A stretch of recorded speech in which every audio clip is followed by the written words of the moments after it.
Hello guys, welcome back to my channel. I hope you all are doing good, having fun and staying safe. In case if you're watching my video for the first time, hi, my name is Isha and the channel name is That Gemini Girl, and I basically post videos on fragrances. So if that is something which interests you, then do consider subscribing, and if you are a regular watcher, then thank you so much for stopping by. And also, if you never wish to miss any particular video from my end, then what you have to do is click on that subscribe button plus click on the bell icon next to it and then click on all. And by clicking on that bell icon, it will be ensured that YouTube is going to give you a personalized notification of whenever I make an upload. In today's video, we are going to be talking about a very special fragrance, which is Zara Gardenia. And the reason why I say this is a special fragrance is because, first things first, I am not so fond of Zara fragrances, so I did my own teeny tiny little bit of research. And the research that I did, this was one of the most popular fragrances from Zara. Of course, there were other ones as well, for example Gourmand Addict, Red Vanilla, Oriental, Femme. All of these are really popular, and this one was also in the top of the list for the top popular Zara fragrances. Zara Gardenia is an EDP concentration, which is 100 ml pack, retails for rupees 1290. And having said that, it's an EDP concentration, and I don't know why, the reason it has this leather pouch in here. Usually the other EDPs from Zara do not really come in the leather pouch, but this one specifically has a leather pouch, which is a great thing because it gives a premium quality to the particular fragrance, because you know others don't have a leather case and this one specifically has a leather case, so that just gives an edge to this particular fragrance over the other ones. And for the notes, Zara mentioned that it has the notes of orange blossom, coffee and vanilla, which are really interesting to me. And apart from that, the introduction and the way how Zara tries to portray this fragrance is that they mention it's an intense, feminine, modern fragrance. Intense, feminine and modern fragrance all in one. First things first, when I just sniffed this fragrance, I instantly fell in love with this fragrance, and the reason was very simple, because it has that coffee note, and to me coffee in my fragrance is really unusual. I don't have any fragrance as yet which has coffee note in there, so that is the reason why it just stands out to me, stands out in my collection in general because of that coffee note. Having said that, what is important about this particular fragrance, which is a very important point in my opinion, and it would actually be a really great guide for you in case if you're trying to judge this fragrance.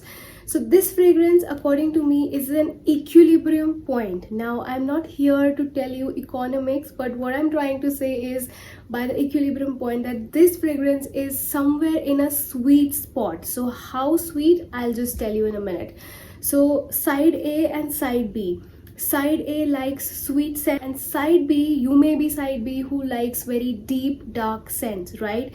Usually the preferences of side A and side B do not match, because sweet scents and deep dark scents are really different. But this one is in the middle, so it's a sweet spot for both the people who love sweet and for the people who love deep dark scent. And the reason for that is because initially when you sniff this fragrance, you get that darkness from the coffee note, and what is there in the background is the sweetiness. The sweet notes are there in the background, and as the fragrance turns out, you know, as the fragrance just performs well, then what happens is the role reversal. Then the coffee takes a backseat and the sweetiness comes over the front end. So that is the reason why it's in the sweet spot. Having said that, what I want to mention is also the fact that this is very unique in itself, and it's very likable, plus it's very addictive, maybe because of that coffee note.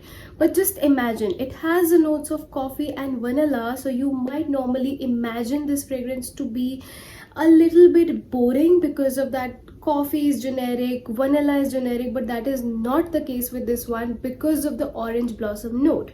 You don't really detect the orange blossom note in this particular fragrance, but of course I feel like it is blended well together with that orange blossom note. That is the reason why this results in this fragrance not being a boring fragrance at all, and which is addictive to some extent. Plus at the same time, I would also like to mention that orange blossom thankfully is the one which just saves this fragrance. So usually coffee and vanilla scent, if you imagine, could make a particular fragrance smell very heavy. You know where I'm talking about.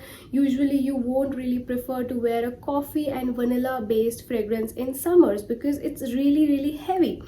But with this one, because it has orange blossom plus it has some white florals also, that is the reason why it isn't heavy. So it isn't very dense, but it isn't very light either. So it's in between. That is why I say it's an equilibrium. It's a very balanced scent. And as for the lasting, I would say there are two things that you need to consider before you're trying to buy a particular fragrance. First thing is the lasting, which is the number of hours the particular fragrance is going to stay on your clothes or on your body, whatever the case may be. And the second aspect is the projection aspect. So projection aspect basically relates to the fact as to, you know, how well people are able to smell your fragrance from afar or from what distance. So that is what the projection aspect talks about. In this particular fragrance, the lasting is really excellent.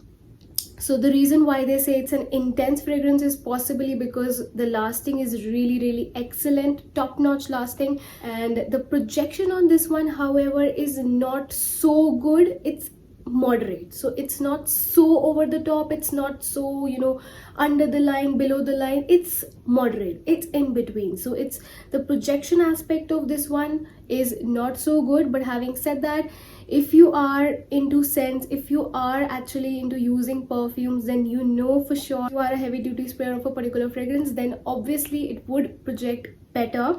In case if you just use, for example, 2 3 4 5 6 sprays, but if you just spray like really heavy handed, then probably the projection just goes up. Okay, but having said that, in general, I think this has a moderate projection, not so great, not so bad, but that's okay. And the lasting bit is really good. I just tested this fragrance. I took a bath at 5 p.m. Don't judge me by the fact, but I took the bath at 5 p.m. on the day when I was testing this fragrance, and I just did apply it on my clothes, specifically on this elbow area, because I just wanted to test the fragrance as to how long will it perform. And till 5 to 9 p.m. it was really great. The projection was also great, not absolutely insane, but it was great in my opinion. Like, people were able to smell me, I was able to smell myself. For 4 hours the projection, the lasting was really great. And by the time the projection actually starts to deplete, I thought it won't last, okay, because that's a normal common phenomena. So I thought I just kind of gave up on this fragrance. But at 11 p.m. also I was able to smell it. So then I thought, okay, from 5 to 11 it is lasting on the clothes, which is really amazing. But then, to my surprise and to your surprise also, in the morning I woke up, I was still able to smell Zara Gardenia on my clothes. So which was really interesting. So if you are looking for a performance which is, you know, if you are looking for a fragrance which has a beast mode performance in terms of lasting, then this is a great option to consider. Having said that, it has vanilla, it has coffee, so it leans more towards that gourmand category of fragrance, but also not a very common generic gourmand, because it has a coffee note, and coffee note is really not so popular in the drugstores, you know, maybe drugstore perfumes that we get in here.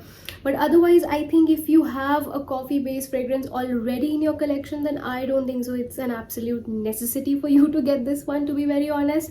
But if you don't really own a coffee fragrance in your collection as yet, and the note, specifically coffee note, does fascinate you a little bit, you want to see how the coffee note will appear on yourself, you know, on your body, on your skin, then obviously you could try this one, because it's not super dark, because like a deep dark coffee, it's not super dark, it's not super light, it's in between, which is really a beautiful and I think a rare combination in my opinion. So when I purchase a new scent, blind buy a new scent, I smell it and I'm like, oh, this smells something, it reminds me of something. But with this one specifically, it's not going to be the case that it would remind you of something else, because it's unique, it's one of a kind, evocative scent also, because it would remind you of the times when you were going to the cafes to have a coffee drink and all of those things. And apart from that, I also think that this is an all season fragrance. For me personally, I would prefer to wear it all seasons because of the fact that it's not too heavy, it's not too light, it's somewhere in between, and it's, to me, it's more like a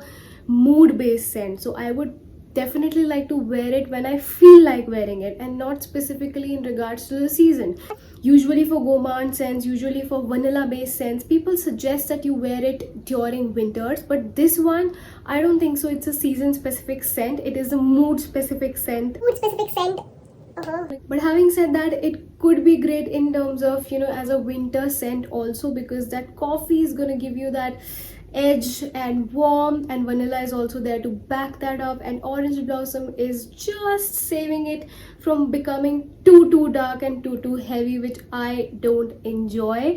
So yeah, I don't enjoy that too much dark, heavy, deep scents. But this one, of course, because of the orange blossom and the white florals, does save this and just keeps it back from becoming that very, you know, vanilla-y and coffeeness wala scent. With that, I have collated all of my views in regards to this particular fragrance, and if you are willing to get this fragrance, then I think it's a good option because it's actually value for money. You pay rupees 1290 for 100 ml, but this is gonna last you for long because it is intense, okay? And even if you are a heavy duty sprayer, then also it is gonna last you, because probably you're not gonna be wearing it every day, because this is, I don't think so, it's a everyday kind of a fragrance. But of course, you do you, in case if you feel, you know, really connected and vibing with this fragrance, and probably you could wear it every day also. But for me personally, as I said, it's more of a mood scent and I would not really wear it every day. And this is how it looks after removing this case and pouch is also very beautiful purpley color. But I think, to me personally, I would like to keep this bottle like this instead of in this pouch, because I don't know, but I do. Okay, so with that, I am done with my video. In case if you did enjoy the video, then do not forget to hit the subscribe button, and also share the video with your friends who you think would enjoy this video as much as you did. And also do not forget to like and comment. At the end of the day, I shall see you in my next video. Have a great day. Bye bye.